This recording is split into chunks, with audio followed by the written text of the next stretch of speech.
All right, baby. I think we're on. I think we're good to go. What is up, everyone? It's 11:30 on a Sunday. Man, still getting everything set up here. What a week. What a day. Crazy, crazy, crazy in the market. Are you worried? By the way, those of you that are watching on replay, hey, what's up? I thank you for being here. And yeah, it's been a long time since I've been rapping at you guys live. I was in the old MKE last weekend for Irish Fest. Hit Simon Property Group on the way back. And yeah, I think we're live here, right? Everybody can see me. What's up? Oh my God, what's up? I'm doing 10 things at once here. My fumbling, bumbling, stumbling, rumbling, and grumbling to get through. I don't know. Anyway, so I've got five dividend stocks that are kings. Now, if you don't know what a dividend king is, it's a company that has been increasing their dividend for 50 straight years. So it can be a little bit deceiving. You don't just want to buy all dividend kings because some of them have really low dividend yields and they increase them at a microscopic rate. I think Dover is one of them, ticker DOV. They're basically here in Downers Grove. They're right next to me where I'm at. And they have little itty bitty microscopic increases. So you always want to look at not just that they're a dividend king, right? We always say that we want to buy businesses before we buy the dividend, because if the business sucks, if the business is in trouble, which one of them might be in a little bit of trouble with this latest ruling that came out just Friday, that dividend might not be sustainable. So we always want to look at the business that is behind the dividend and don't just buy that dividend. So with that being said, again, thank you for being here. I'm going to get to the live chat in just a minute. And right off the bat, Freedom Stacker, man, dude, thank you for that super chat donation. That is just fantastic. You don't have to do that. You really don't. I do appreciate it. It means a lot. I'm just the ordinary working guy like everybody here. I've got a freaking toilet to rot out when I'm done with this. So it's part of the game. It's part of the game of life, and just trying to increase that passive income, buying back a little bit more of our time. And okay, we'll get to all that in just a minute. So let's get to that very first one here. Let's flip the old, it's a hat day today. I don't know why. It's a hat day. Like in, what was that movie? Over the Top. Remember Stallone? I've never seen it, but I know he went like that when he was going to do the arm wrestling, and that's when he got mean. Who's seen Over the Top? I've never seen Over the Top. Have you seen Over the Top? That's weird too. You guys know me. I love it. I'm looking at myself here on the phone, on the filming phone next to me. All right, enough of this. We'll get to the questions in just a minute. I'm going to run through these a little bit quick. I don't want it to take maybe more than 10 minutes or so, maybe 15 tops. This doesn't feel right. There we go. That's a little better. So we're going to run through them. And so let's start it all off with this guy figuring out how to share his screen once again. And we're going to share. Yeah, we'll just share the window. So first of all, check this out. 3M. They're the first dividend king. Now, we had said they were going to do the Texas two-step. And, let me change one thing here. You can watch me change this. I need to be down here. Boom. There we go. All right. A little bit behind the scenes baseball here on StreamYard, which I'm using. But yeah, so this came out just Friday, August 26th, that 3M is not going to be able to use the Texas two-step. Now, it's what Johnson & Johnson is using to kind of sidestep the litigation, which the MDL, the multi-district litigation, right? It's a federal. So the way I understand it is they were trying to get it handled in a federal court, so they didn't have to do jury trials. But this looks like it could go to jury trial. It could get nasty. I've seen some numbers saying that this may cost 3M upwards of $100 billion, which far exceeds the market cap of the company. I assume they would go bankrupt if that were the case. And anyway, so this is just something that you have to be concerned about with 3M, is that they can't use the Texas two-step, which Aero Technologies, which is the earth plug division, they were going to spin it off into its own company and then immediately declare bankruptcy. And they were going to, I think, put like $2 billion of in a trust that was going to be able to pay out to the veterans and to the claimants. But it looks like they're not going to be able to do that because this judge in Indiana, I think it's conflicting in Indiana that you can't do that. So, you know, it can be a little bit confusing, and we're going to have to see how this plays out. But, you know, with that being said, 3M is the first one on the list, and their stock price dropped the most it did in 3 years just on Friday in the single day drop. And they still have a dividend safety score of 75. That's going to be a little bit tenuous. Again, see, only a $73 billion market cap, and we'll highlight it.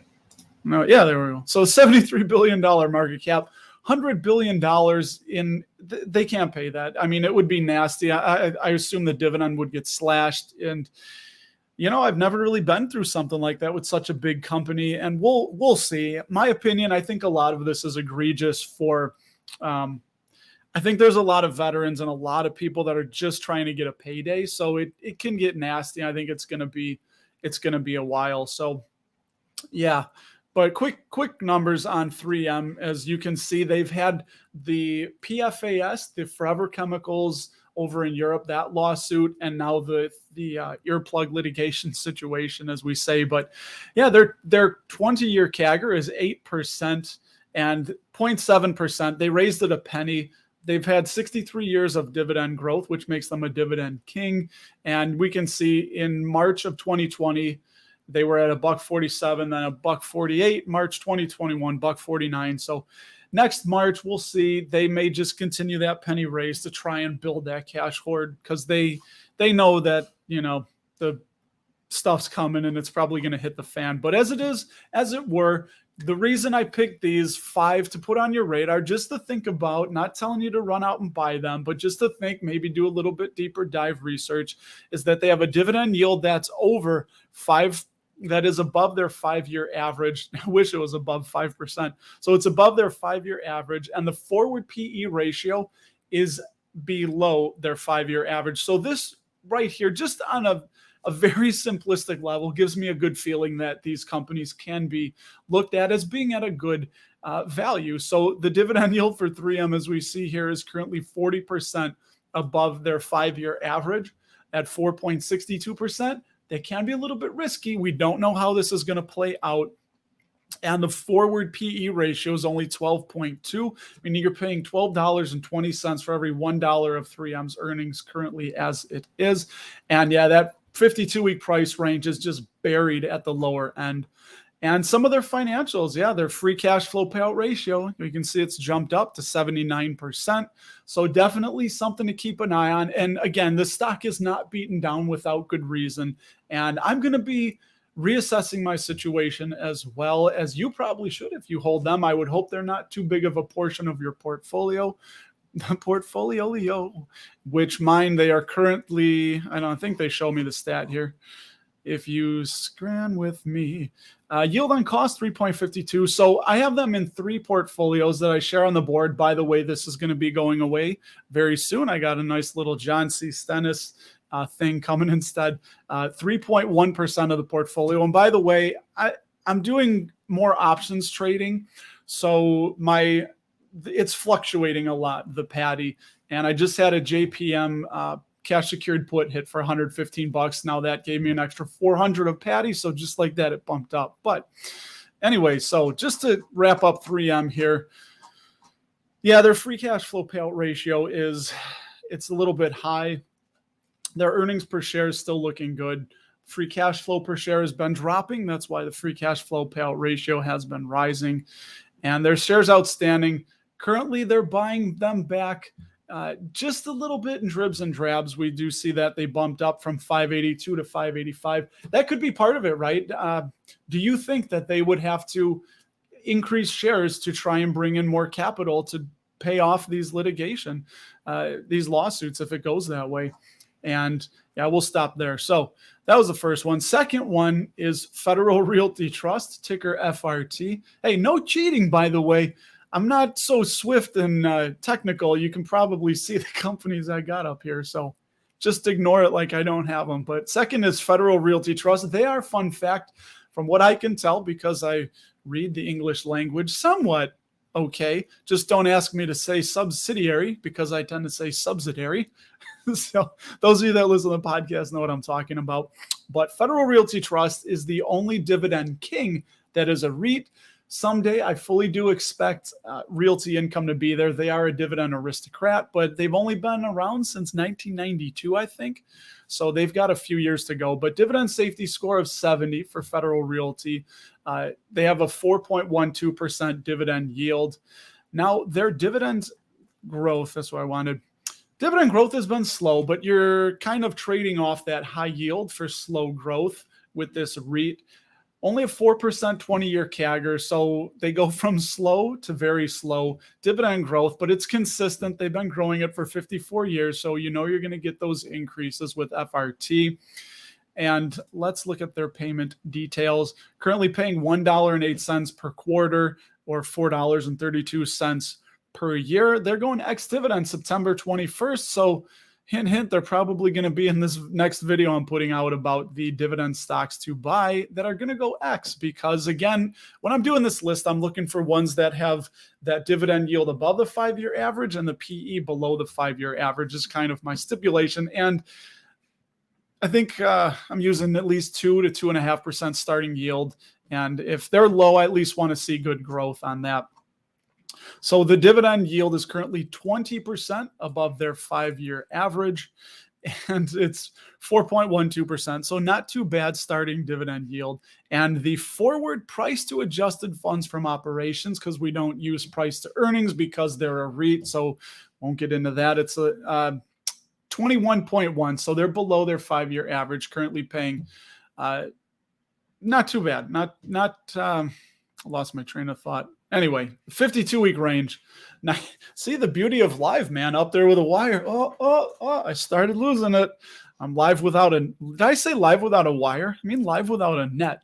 That would be a trick if you were able to be live without a wire. Now that's won't get religious. Anyway, so they're closer to the lower end of their 52-week range of $93 was their low, currently at 104. And a couple financials, their adjusted FFO payout ratio, 87%. I think they have a target. They want to be around 80%. And Simply Safe Dividends would like to see it below 90. And I do believe they have, now we don't want to say diluting shareholders. So this is one of the ways, and this is something to pay attention to in a rising interest rate environment, as I understand it, because when rates are rising, companies like Federal Realty Trust and Realty Income and Store Capital, I believe there's a couple ways that they get the money to buy their next properties. One of them is issuing shares, and another one is borrowing money, which I think they have a BBB plus credit rating. If I should have verified that. But that's a couple of the ways they get money to invest in new properties, which they have over 100 properties, does Federal Realty Trust. And I think that's 75% of their portfolio. And they have also exposure to apartments and office with that last 25%. And again, over 100 shopping centers. I know that they have over 3,000 tenants, and none of their tenants make up more than, oh God, I'm not going to say it. I think it's 3%. Too many numbers, folks. Too many numbers. Look it up yourself. What do you want me to do? God. Anyway, so the one thing I like to point out is when they have shares outstanding growing for a REIT, you also want to see the total sales growing as well. So had a little hiccup there, obviously, in 2020, but they've been recovering and they're pushing up past back where they were pre-pandemic. So that's pretty nice. So second one was Federal Realty Trust. Next up, I say they're the most unsexy company that is probably on the market. Leggett and Platt. A lot of people don't know Leggett and Platt. Now, technically, they're not a dividend king because I believe they are not a part of the S&P 500 index anymore. They were kicked out just because of market cap, and it doesn't matter. In my book, there's still a dividend king. They've been paying that dividend and growing it for over 50 years. But Leggett and Platt, they do a lot of primarily like mattresses and bed springs and inner springs and cushions. They make car seats. Not like child car seats, but the seats that go in cars. furniture, things like that. Now, they could see a hit with rising interest rates, and I know that mortgage rates are popping up. So if there's less home remodeling going on, less upgrading and decorating to the houses, that could affect some of their sales. But regardless, 4.52% yield, only a $5.7 billion company. So market cap, that makes them a mid cap. I do have 1% of my portfolio, currently have 33 shares. Yield on cost, my yield on cost, 4.47%. So just check that out. If I were to buy Leggett and Platt, which I might just buy a couple of shares this week, that will bump up my yield on cost because the current dividend yield of 4.52% is above my yield of 4.47%. So that's kind of an interesting thing to look at. But yeah, not really fast growing. Traditionally, this had been outpacing inflation, 6% 20-year CAGR, 4.8% was their last raise, but they have been growing that dividend, baby, for 50 years. So I don't care what the market says. I say they're a dividend king. They're always a dividend king to me. $1.76 per share, 44 cents per quarter, not too bad. And we do see that their dividend yield is 23% above the 5-year average. And that's 4.5%. I mean, that's pretty nice. The 5-year average PE, 16.4, currently 14.2. And the 52-week price range, it's toward the lower end, $38, and the low it got was $33.39. And we'll look at just a couple financials. Their free cash flow payout ratio, though, now keep an eye on that. It has bumped up. Now, I haven't dug into why it has, and I probably should have, but hey, I'm busy, baby. So I'm just pointing out to you, they look like they're undervalued. But yeah, so 85%. It was at 137. I honestly don't know why it went so high. If that's just because of, I'm guessing maybe their lower sales from the pandemic and people not spending as much. I'd have to dig into that. I'd be curious to know why and to make sure this is right. Now, also always takes things like third-party sites like Simply Safe Dividends with a grain of salt. The best way is to go to the company's audited financial statements and look at some of those numbers there because those are the real deal. And I've seen discrepancies with some of this. So this just kind of makes things easy and helps us show it on the channel, and YouTubers like myself get to show things like that. So we do want to see that coming down, obviously probably below 60%. And yeah, their free cash flow per share had dipped in 2021 to $1.21. That's why it went up. So we need to know, why is their free cash flow dropping so much? But it did pop up in the last 12 months. So that is definitely nice to see. Sales have been declining just a little bit. And yeah, their shares outstanding, it looks like they haven't bought any back since 2021. And according to this, they increased share count by about 1 million shares.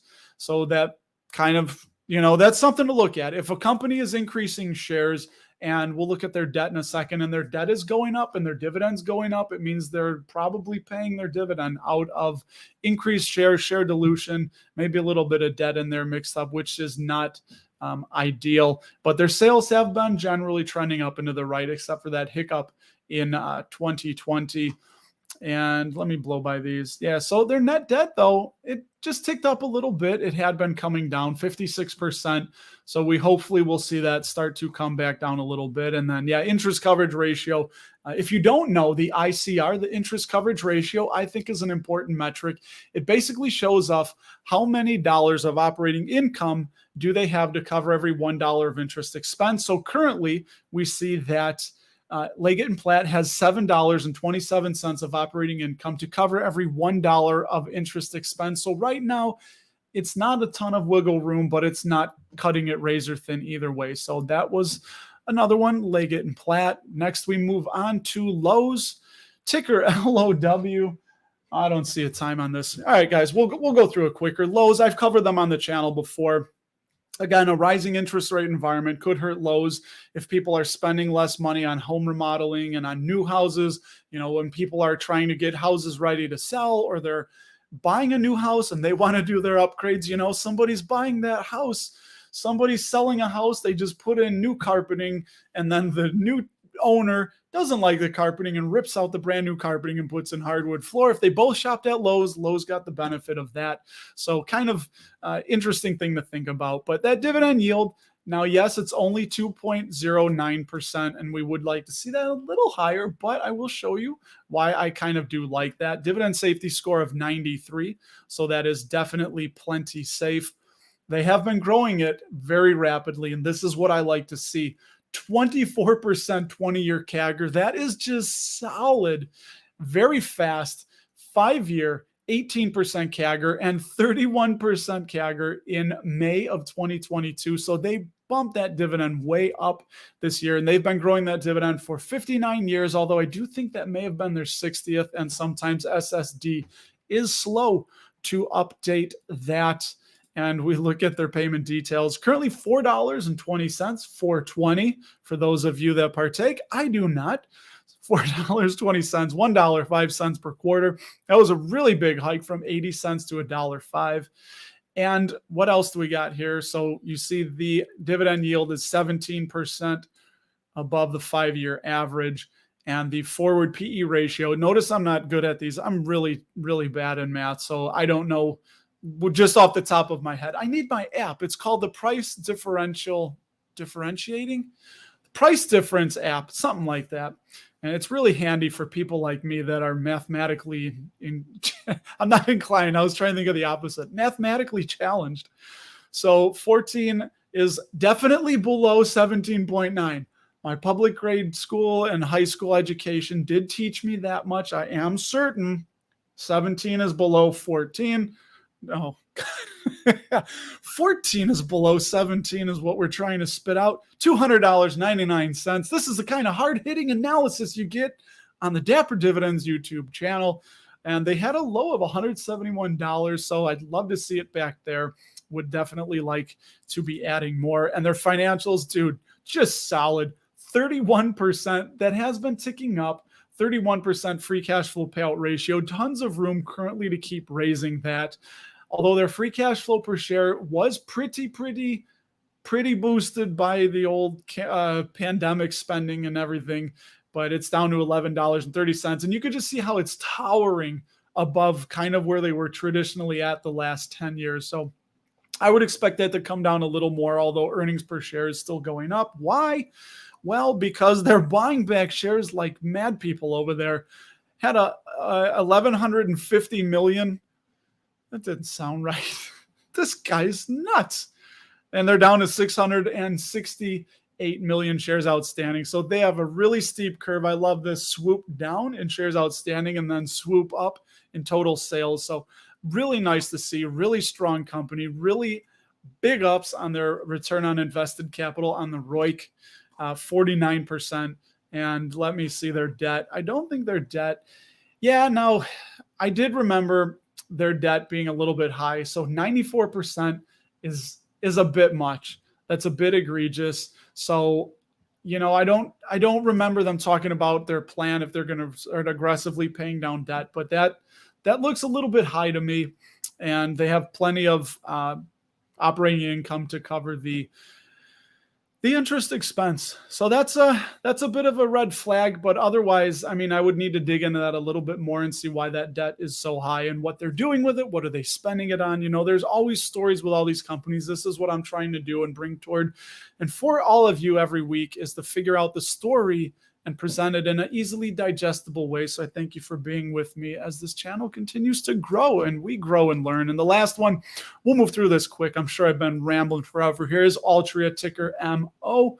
Borderline safe, dividend safety score of 55, although that yield is, we'll go blue, is just nutty at 8.20% for a dividend king. $82 billion market cap. So they got lots of money. They return lots of money to the shareholders. Fun fact, by the way, retained earnings are a liability to the company, although they are shareholder equity. Why? Because the retained earnings belong to us, the shareholders. So it's a liability on the financial statement, but the management doesn't want to pay it all out because they got to try and grow the business. So it's money that could be, but we'd like to see them plowing that back into the old beeswax there. But let's check out their dividend growth. Now, this looks like a cut. This is when they, I believe, divested Philip Morris.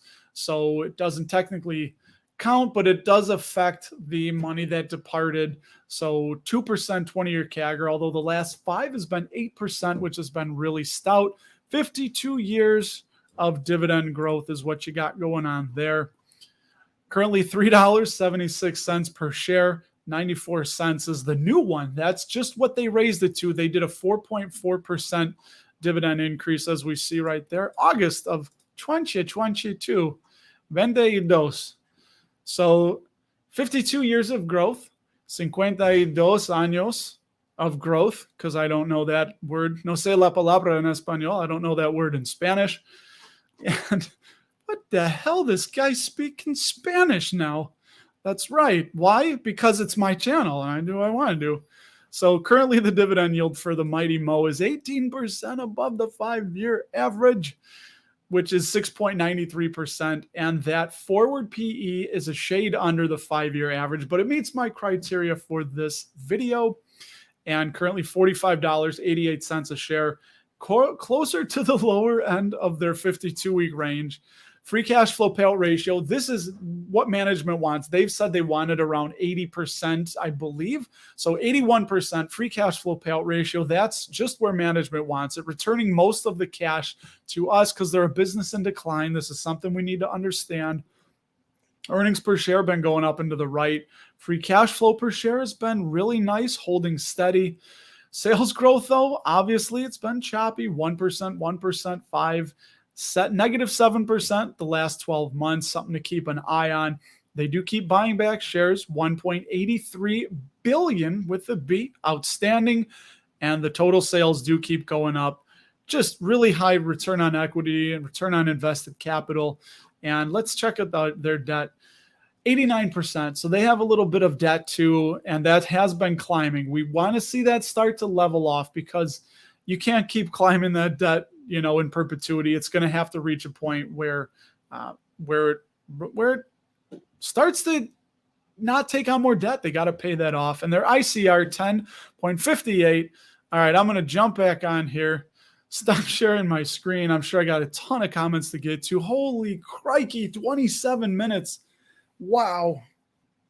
Well, for all of you that are with me still, I do appreciate that. Thank you for sitting through that. And, that can be kind of the downside to just wanting to show like 5, 6, 7 companies. You heard me like Micro Machines guy motor mouth through it, and still look how long that took, man. So let me go through these. I want to get caught up. I want to respond to you guys more in live time instead of responding to comments that are, 20 minutes old. Steve, where's the cat? What cat? My cat? My cat's probably sleeping. Mr. Poop, we call him. The young kid, Louie. Louie, my cat, if that's what you mean. Otherwise, let me know what you mean, cat. Yeah, no pressure, blah, blah. I was chatting with them before. 5 gigs it could be. Funny, Johnny. I love it. Yeah, here we go. And I will get to you in a second.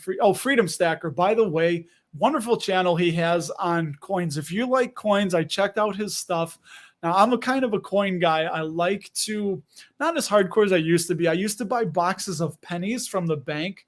I used to spend whatever it was. I would get pennies, dimes, quarters. I would get a whole box and cherry pick. That means you go through all of them and you look for certain years or if there's any silver ones. By the way, any quarters or dimes that are pre-1965. So if they say 1964 or earlier, they're 90% silver. So always look at your quarters and dimes to see if it says 1964 or earlier. You want to hang on to those and even sell them on eBay. People like buying them. So board retiree, HR did not. I just texted her again emailed her this morning and said, did you ever get a question? But truth be told, I haven't looked to see if I've met the percentage match. I just haven't done the math. I've been lazy about it. So I believe me, it's on my mind and we will know, but there's nothing I can do about it now till next year, right? Whatever's done is done. I maxed out the 401k a few weeks ago and somebody asked if that would affect the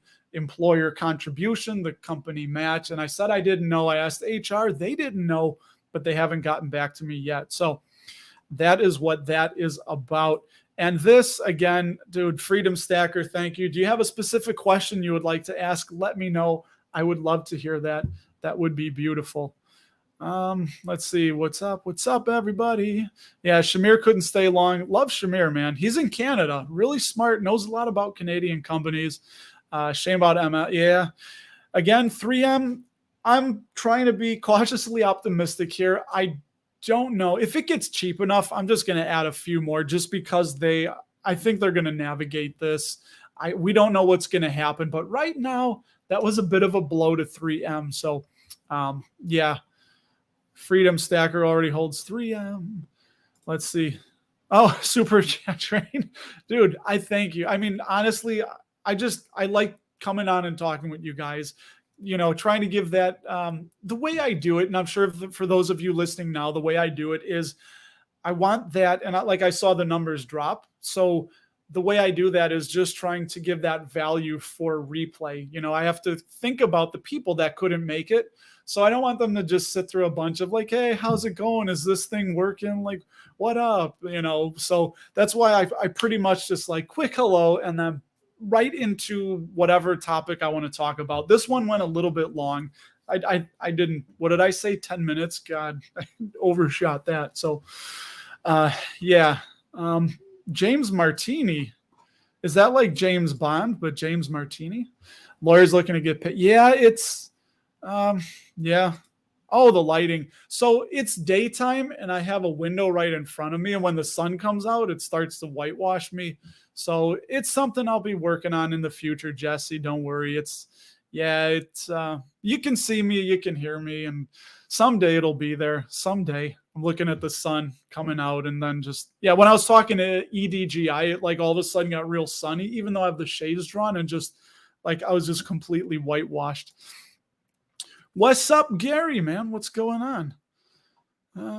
Yeah, I think it's sad. I think there's a lot of veterans that were truly harmed by this, but it goes deeper. The way the lawyers are presenting it is saying like they were greedy and intent. Yeah, I don't think it was intentional. Again, 3M stepped in the middle and bought Aero Technologies. And of course they're responsible because now they're the parent. But boy, talk about wishing somebody had a crystal ball to not go ahead and do that. But I mean, I want to be careful what I say here because I'm a veteran and I've told you guys that, man, it's weird. I served with a lot of people that were wonderful, true heroes, but I also served with people that were really, really shady and liars, cheats, thieves. There was times that people would get lockers broken into and it was just stuff would disappear if you left it out. I mean, it was people. Just because someone's a veteran doesn't mean they're a wonderful human being. And I'll just leave it at that. So I think a lot of people are trying to get paid, and the government has some responsibility, but because of sovereign immunity, you can't sue the government. I know there's the government contractor defense loophole, which is something I talked about in the past where you try to say as a company, well, no, we followed everything the government said. We told them about everything that could potentially be an issue. They signed off, they okayed, they purchased, and they distributed to the service members. So we're covered because the government is the one that filled the order, approved it, and distributed it. So, but somehow I don't think they're allowing that to go through. But it's going to play out. It's going to be a long time. And I honestly, I think it's a shame because some people had tinnitus. I mean, for God's sake, Johnson & Johnson back in the day, or wasn't that Tylenol? Who can back me up on this? Didn't somebody put poison in Tylenol and people died? And wasn't that a J&J thing that went on? And I know they have the talc right now, but like that was a direct, like people lost lives.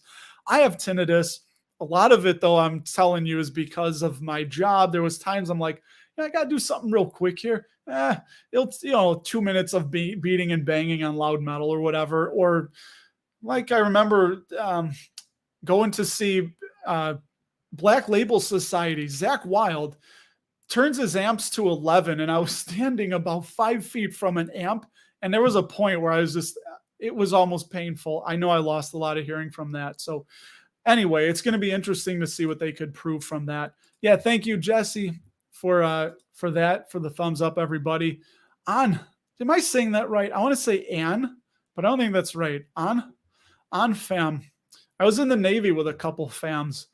Added WBA, Verizon, got a zig when the market zag. Yeah, it's kind of interesting. I know the Fed chair, right? Or not the Fed chair. How do they call them? One of the governors or whoever is on the board. I forget her name from Cleveland. She said they need to raise them to interest rates to 4% and hold them there. I think that the Federal Reserve is pretty behind the steps, behind the game. They're late to the party. I think they're really reactionary. I think they get things wrong a lot, just like them saying inflation was transitory. I don't think anybody believed that. And, really quick, interesting. I'm going to show you guys one thing right here. By the way, WBA and Verizon, I added Verizon a few weeks ago. Just check this out from Investopedia here. This is what we're going to share. Look at this. Asset classes by the year-to-date total return. Kind of funny that Bitcoin down here at the bottom. Dude, this was one of the selling points for Bitcoin/crypto was that, my face is covering it. Anyway, how do I do this? Hold on, guys.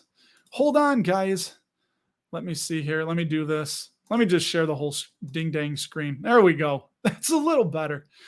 Check that out. Bitcoin year-to-date, negative 53.7 return. By far and away, the biggest loser out of all these asset classes. The best, there's commodities, and obviously oil, which, as I understand it, oil is a commodity. So that's probably contributing to a lot of this 41%. But check out the big three: commodities, oil, and the dollar. Don't you wish you could go back and just remember everyone saying cash is trash? Well, hey, look at that. Stocks are down 14%. But that's why I want to focus on these companies, these wonderful companies that grow their dividends. So interesting chart from Investopedia right there. But Bitcoin and government bonds were the two biggest losers. And yikes, not a very good inflation hedge, if you ask me. Nice. He increases his portfolio size 1.5%. Expects it to come down more than the market. Yeah, but, as long as that patty stays the same, as long as those dividends remain the same, that is just fine and dandy. Fine and dandy. I don't know what that means. Okay, USA. I think that was Bloodsport, right? Bloodsport, great movie. Who's seen Bloodsport, the old Jean-Claude Van Damme flick from my childhood? Love it. What's your favorite movie that you've seen lately? Have you seen Nope? I want to see Nope. Let's see. All right, those guys have been some Jolt. Some Jolt. I got in here in my old yellow cup. This thing's ancient. I'm not a big believer in buying things and replacing them unless I need to, but I probably should have something nice like a golden chalice to drink out of on the channel. There's some Mayo drops in there. Mio or Mayo? I say Mayo. Kraft Heinz product, ticker KHC, by the way. And I just start. Okay, you guys are chatting. People can see this. Hey, Steve, thank you, buddy. That means a lot. And you could hear, like, at a period there, my brain saying, like, this is starting to go long. I'm like, all right, let's rapid fire it up. It's like Machine Gun Mouth. It's Machine Gun Kelly's younger brother, Machine Gun Mouth, right here, baby. By the way, so thank you. Thanks. I appreciate that, all y'all. So drug tampering murders. Yeah, I think it was somebody that was disgruntled or something, right? And if anybody knows, again, everyone wants to Google that quickly, then and that was J&J, right? Because I remember reading about it, and I remember reading the stock got crushed when that happened.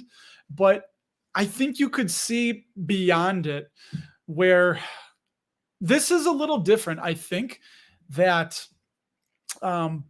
this is a little different, where you can see beyond it. You can see the after the storm, looking on the horizon. Where this one, I think, is a little bit differently because, I mean, $100 billion, that would crush them. I mean, what do they do when they say, like, okay, we just don't have that kind of money? That would be like somebody suing me for $50 million. I don't have $50 million, so good luck. How are you going to get it? You know? Let's see. Very small company this week. REPX. You know what? I won't pop it on. I'll just check it to see if they do for you, buddy. And let's see. Riley Exploration Permian. They are not covered, 4.73% yield, and they just started paying a dividend. And that free cash flow payout ratio is 90%, and it was at 58% in 2021. So I would be a little bit leery about REPX, but that's just my 10-second analysis of them. Nice someone else who read The Acquirer's Multiple.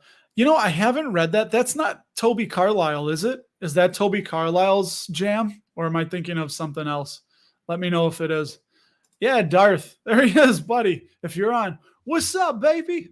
What's going on, man? Up there at the, well, no, over there from me in the OHI. OHI? Oh, hi. Oh, that's my last video. I don't know if you caught it. I sold out of Omega Healthcare Investors. Big Lebowski. Nice. That's one of your favorite movies, I'm assuming. Visa. All right, guy. The thing with Visa. Let's pop Visa on real quick here. And we'll just all, come on, everybody. Let's take a peek at Visa. You know, when I say that, I think of Mr. Rogers. I don't know if you guys remember Mr. Rogers. He, I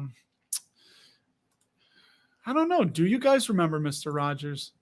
I loved watching Mr. Rogers, Fred Rogers. Guy is awesome. Here's that Riley Exploration, by the way. This is what I was saying, is that they just started paying a dividend, and that free cash flow payout ratio is at 58. Now it's at 90. And at least they're, you know, making free cash flow. So they've improved. I love this. I just love looking at companies. I could do this all day. And I will just say right now, oh my, only 261 million in total sales. Shares just have been way, look at that. I don't even know what that is. 570,000 shares or so. 573,000 shares. Is that what that is in 2016? Now they're at 19.6 million. So I'd be a little nervous. Not a lot of debt. Anyway, forgot you're here for you, guy. Visa. Yeah, dividend safety of 99. I would agree with that. My biggest problem with Visa is always the yield. I mean, the yield is so small. Why can't I highlight it? What happened? Oh no. Can't highlight. Anyway, I guess I kind of did there. Super small yield. It's above the 5-year average. So let's take a pick quick at it. 19% 10-year CAGR. That's nice. I like that. So 17% increase. That's a very, very fast growth. And I like it. Growth streak of 14 years, only $1.50 per share. So that PE is 17% above the 5-year average, which is normally 60.63%. 63%, that would be insane. And their 5-year average, the Ford PE 29, it's at 25. Not too far away from their 52-week low, $189 at 202 now. And when do they pay those? When do they go X? They're going X August 11th, so that already passed. And yeah, just solid company. Free cash flow payout ratio, 20%. Big stout, 7.66, $7.66, 66 cents free cash flow per share. Shares down to 2.15 billion, sales up into the right. So again, this is what I love to see. Shares outstanding down, so sales totally going up. They're totally going up, dude. Return on invested capital and return on equity, both really high free. I mean, just solid. Net debt, just not a lot. Although interestingly, they did pop up. That's almost 100% going from 0.07 to 0.15, I think. Tell me if I'm wrong. And look at the ICR, $37.60 of operating income to cover every $1 of interest expense. So they are solid. the thing about a small starting yield is if they're growing it really quickly. But man, I just can't. Maybe if it could bump up around 1%, I'd be more interested. But, I don't know. That's a good one, Guy. What do you guys think of Visa? If we have a hefty market crash, I might just buy more. Yeah, there's always like the fintech that could disrupt them. I know all of the DeFi. Remember, that was a thing. The DeFi was supposed to take Visa down. Not so much, at least not as of right now. So, all right. Drink needs an orange peel. A golden chalice and an orange peel, maybe. Yeah, Joel Greenblatt's magic formula. I looked into that a while ago and it didn't grab me. I don't know why. I should probably look at it again. There's so many formulas. Nobody drinking a White Claw. Nice. Yes. I actually went to the Brookfield Zoo yesterday and I was drinking afterwards. We got Czech food and I had Pilsner Urquell. That's a Czech beer. Love it. I love it, Darth. We're going to chat soon. It's going to happen. I know it's going to happen. By the way, I'm going to do this for 15 more minutes. I'm going to do hard stop. I've talked behind the scenes with my guy, Ryan Williams, and he hard stopped at an hour. And I think that's good. I think that's a good time to do it. Yeah. 20% we looked at. All right. He's looking to Ann. Spell it out for me, buddy. It's not Ann, is it? I want to say on. Help me out. I'm an Americanized Westerner here. Let's see. Looking to add Visa around 190. That looks pretty good. I think that looks pretty good. Yeah, Toby Carlisle. By the way, if anybody, his podcast is pretty cool. I like his podcast. Don't remember the name of it off the top of my head, but just look for Toby Carlisle. Australian chap. He talks with Bill Brewster and, brain fart. I don't remember the third dude. Somebody can put it up there if I want. Yeah, his schedule's set. Yeah, cool. So we'll chat. We're gonna chat. It's in the works, baby. I'm not going anywhere. You're not going anywhere. We've got time. Time is on my side. Yes, it is. What is he doing now? He's singing.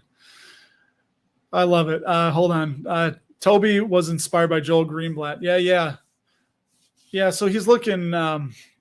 The net nets, right, is what that's kind of Toby's jam, is the net nets and deep value, which I like. I like it. But the only thing I worry about is sometimes waiting forever for that deep value to hit and hoping it hits. And, I'm kind of looking, that's why I like to do my thing where I'm getting great companies and like Visa. Visa's solid. You know what? I'm probably just going to do it. If it gets around 190s, 180s, or I should say the high 180s, like 190 and below, I might just have to do it and, buy Visa. Yeah. Tons of growth potential in Visa. I like it. Guy. I think that I don't think they're going to be crushed by the whole DeFi. Okay, here we go. Salad ass. I can say it because it's on there. Salad ass. What's the deal with airplane peanuts? Well, nice, unique name. I love it. I don't know what the deal with airplane peanuts are. Sometimes they have too much air in them, and I know that they can give some people stomach trouble with the airplane peanuts. Yeah. Top 10 recession stock video. Well, I did one that was, I think it was 10. I linked it into a recent video of 10 companies that beat the last recession, meaning that I think it was 07 to 09 or whatever, the last recession, the S&P fell 55%. So all you have to do is look for companies that didn't fall at least 55% and they beat the last recession. So that's kind of the benchmark that you use. But thinking of that, I wouldn't be worried. Like, I know people want companies that are recession proof, but that should only matter if you're going to be selling those companies, because why would you want to, I don't know. You can get great companies at cheap prices, and the further down they get beat, man, that's the best. That's the best time, right? Because when that dividend, I've been running my mouth, people. When the share price drops, the dividend yield pops, and we get more bang for our buck as investors. Yes, Darth. Pilsner Kel is a good beer. It's a lager. It's a lager. Lebanon. Thanks for the webinar. That is weird. I guess this is a webinar, isn't it? I've never thought of that. Interesting. I live stream webinar. What's the difference, right? J&J, a great price. Interesting. Yeah, Parkway. Not sure to increase my J position because once the split occurs, I feel like I will prefer one company over the other. Yeah. So the fun thing though is that when the split occurs, which for those of you that don't know, J&J is keeping their medical devices and their pharmaceutical businesses as one company, and they're spinning off the consumer health. So consumer health, like all the Tylenol, Band-Aid, not Listerine. What am I thinking? Neosporin? No, they don't own Neosporin, do they? Anyway, that type of stuff, those things, the baby shampoo and all that stuff, they're spinning that off into its own company. So the dividend that pays, my God, what happened here? Mike, I want to do. I always think like Mike Tyson, like boxing, like I just box the mic. Anyway, so the dividend that was contributed by the consumer health is going to go with it. So J&J's dividend is going to drop, but if you hold both of those companies, it should be the same. And like I pointed out with AbbVie and Abbott, is that when AbbVie spun off from Abbott, they took a dividend with them, but they kept paying it. That's why AbbVie is a dividend king as well, and Abbott.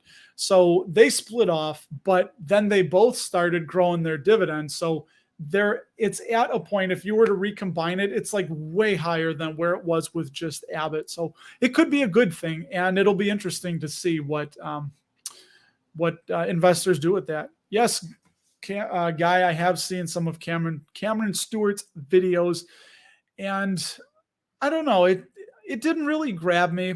It was interesting for sure. I mean, dude's super smart, knows a lot more than I do, which I'm learning. I'm getting stronger and faster. What was that? Bigger, stronger, faster? My kids used to listen to. Was that Daft Punk?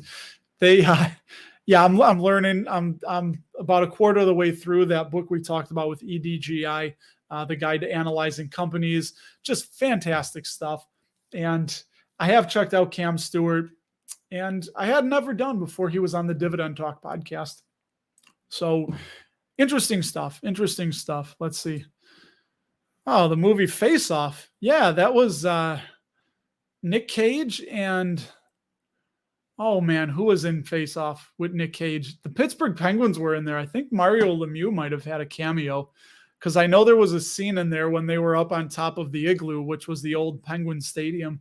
And was that John Claude and Nick Cage? I don't remember. Let me know.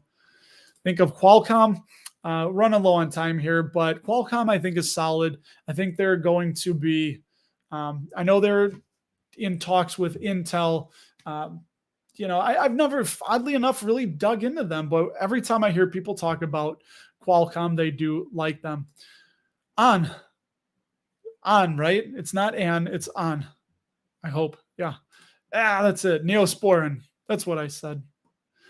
Let's see. Crypto. Hey, welcome back. Saw you around last time. 60-year-old man with a $300,000 in traditional IRA ready to invest in stable dividend stocks. Wow. Well, I think you just kind of said it. I would look for stable dividend stocks. I mean, unless, if you're living off that income, I know that once you retire and you hit, is it 72 and a half, that the RMDs kick in, the required minimum distributions. And honestly, if you're a concern, I would at least contact a fiduciary or, whatever, a CFA or CPA. But honestly, looking for, hey, you might want to look at it, Simply Save Dividends if you have that big of an exposure, because they, I think, do a really good job about trying to predict what companies are facing a dividend cut or what they're most likely. And I think they do a really good job. And like they said, going into the pandemic, they predicted 98% of companies, or their success rate was 98%, something like that. So honestly, I mean, it all depends on your risk tolerance. There's so many factors that go into it, but And I don't know, maybe you'd want a portion of that to go in a bond fund, something that you know the return is guaranteed, and interest rates are rising, right? So all equities are risky no matter what they are, even if it's Procter and Gamble or Visa.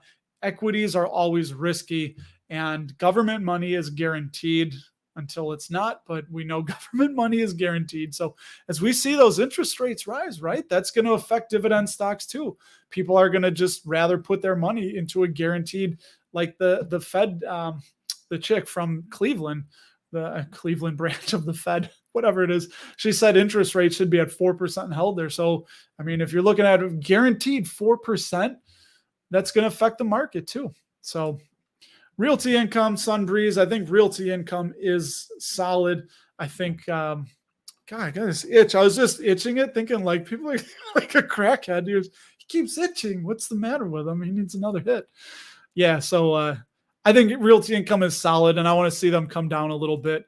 I think they have a dividend safety score of 70. Yeah, John Travolta was in Face Off. That's right. John Travolta and Nick Cage. Yeah? Did I get that right? I don't remember. Or maybe it was John Travolta and JCVD. There he is. There's my guy. Ryan, what's up, man? You made it in. Appreciate it. Thank you. Gracias, senor. Which I did see his last shirt, Los Sundays. I don't know what that is, buddy. It's not Los Domingos, so that's something Americanized, right? Okay, Riffosaurus. Riffosaurus. I like that. It makes me think of guitar riffs, which I have that thing back there. I don't play this one. I look like I just smacked me. What do you think about individual dividend stocks versus index dividend stocks? I think if you don't want to look at individual companies, you don't want to pay attention, you don't want to just have to think about it like I do. Like I'm trying to learn how to analyze companies even better because before I even started this channel, I was really starting to get into that. But if you're passive, if you don't want to do that, index funds are the way to go. You can still get exposure to dividend growth companies through like SCHD or VYM, I think it was. And, just I would index it if you don't want to look at individual companies and you don't want to have to think about that. Just do the index. There's really great ones out there. I mean, SCHD is one for starters. That we have our wedding fund money into SCHD, which, by the way, my daughters might not be getting married for over 10 years, maybe more, but I want to have a few $1,000 minimum for each kid. So to do that, I'm using SCHD and DIVO, which is the covered call dividend. They sell covered calls. They sell options on blue chip companies that I would want to own anyway, like Johnson & Johnson, Procter & Gamble, Texas Instruments. So I think that's a really interesting ETF that really piked my interest. It's an interesting ETF that got me all interested in stuff. Here we go. Let's see my individual stocks. Yeah, and if you do keep the exposure, I guess then if you're worried you don't want to have 50% of your portfolio and even like Johnson & Johnson, I guess that's when diversification kicks in. I mean, hell, even Berkshire is pretty diversified, right? So yeah, that's an interesting one, but always assume they're risky. Always know there's risk. Look at 3M. I mean, I know Ian Lopik, right? He was buying 3M, I think at like $230 a share, $220, something like that. Now we're in the down on $129, I think we're at. So, which if we get into the teens, I might add a few more. Nothing crazy. It's not a huge percentage of the portfolio, but. And do you have any suggestions for index dividend stocks? Off the top of my head, I don't. You guys, anybody that's watching, still throw a couple out there for Agony Hellfire. Love the guitar, man. I love that. Makes me think of Hellfire Club from Stranger Things, which I missed that. Yeah, SCHD. Okay, so yeah, we talk about SCHD. Dude, there's a lot. You could go to, I know, ETF.com. Morningstar.com has a bunch of resources for free that you don't have to pay for. And I think SCHD would be a great place to start because That's a solid one. It's highly rated. It's a low expense ratio. I know it's 0.06%, which you always have to watch the expense ratio. So you're paying $6 on every $10,000 invested. And it centers around blue chip companies. So yeah, I think SCHD is pretty cool. Well, we're going to flip the hat around. I wish I had my Pee Wee music to get out of here. Do you guys remember Pee-wee's Playhouse? Am I too old for that? I was born in 1978, so I'm pushing 45 here. And when Pee-wee was leaving at the very end, there would be like this. He would say the word of the day again. Everybody would scream, and then he would have that really slow, sad music. And it was always on a Saturday morning. And that's how really cool it is that things from your childhood may have been stupid. I remember my grandfather, he was 100% Czech. English was not his first language, but I remember I would watch Pee-wee and he would come and stand behind me and say, it's like, Yasha Shmaria, what's the matter with this guy? Like, he's goofy. He's goofy. Why is he on TV? And yeah, so who turned 70? Oh, Pee-wee just turned 70. Did Paul Rubens? Yeah. So those of you that remember, I wish I had it queued up. I wasn't that forward thinking that, and it would probably get hit because I'm sure that's copyrighted. But that, just that song, I love that song for It's Time to Go. You kind of wanted to keep hanging out with Pee-wee and the Dapper Dividends Playhouse, but like all things, we have to end. I have a toilet I have to rot out. Yay, or my main line. And yeah, so I got that to do, everybody. We're over. I'm going to hard stop it here. Right over an hour. We're going to keep them at an hour. So again, thanks for listening. And thanks for watching. You're watching and listening. And I'll talk to you again next week. So long, everybody.